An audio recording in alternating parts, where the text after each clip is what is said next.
girl, how you like so? Me see when you go in a kitchen and take out the bread back out of bread bag.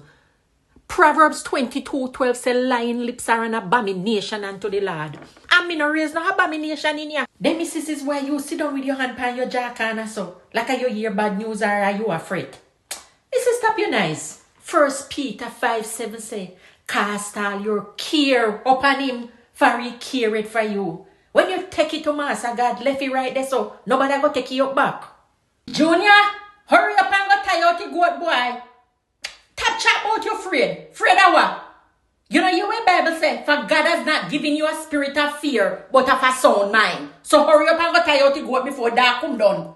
When you pray, left it with Master God, and have faith that everything will work out. Romans 10:17 say, faith comes from hearing, and hearing comes through the word of God. So if I were like you, I would go and go read the word of God.